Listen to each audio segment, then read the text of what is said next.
గత 3 రోజుల నుంచి ఢిల్లీలో ఆంధ్రప్రదేశ్ ప్రభుత్వం ట్రిబ్యునల్ ముందు వాదనలు వినిపిస్తుంది. ఆ కృష్ణా నదిలో నీళ్ల పంపకం మీద మొన్నటిదాకా మన ఇంజనీర్లు మన లాయర్లు వాదించారు.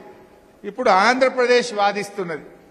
ఆంధ్రప్రదేశ్ లాయర్లు పోయి ట్రిబ్యునల్ ముందు ఏమంటున్నారు తెలుసా? జడ్జి గారి ముందు తెలంగాణ ఉద్యమం రాజకీయాల కోసం అయిందట. తెలంగాణ ఉద్యమం నీళ్ల కోసం కాదు. తెలంగాణ ఉద్యమం ప్రజలది కాదు. తెలంగాణ ఉద్యమం ఇదొక రాజకీయ ఉద్యమం అని చెప్పి ఆంధ్రప్రదేశ్ న్యాయవాదులు ఇంజనీర్లు ట్రిబ్యునల్ ముందు వాదిస్తుంటే ఈ అడ్డిమారి గుడ్డు దెబ్బ ముఖ్యమంత్రి, ఈ తెలంగాణ ద్రోహి రేవంత్ రెడ్డి, ఇంకొక ఆయన ఉత్తుత్త మంత్రి ఉంటాడు ఉత్తమ్ కుమార్ రెడ్డి, ఈ ఇద్దరు కూడా సిగ్గు లేకుండా నోర్లు మూసుకొని సప్పుడే కూర్చుంటున్నారు. 3 రోజుల నుంచి తెలంగాణ ఉద్యమాన్ని కించపరిచే విధంగా ఆంధ్రప్రదేశ్ ట్రిబ్యునల్ ముందు వాదనలు వినిపిస్తుంది. అంటే ఇవాళ అమరుల త్యాగాలు ఉత్తయేనా? లక్షలాది కోట్లాది మంది తెలంగాణ ప్రజల పోరాటం ఉత్తదేనా?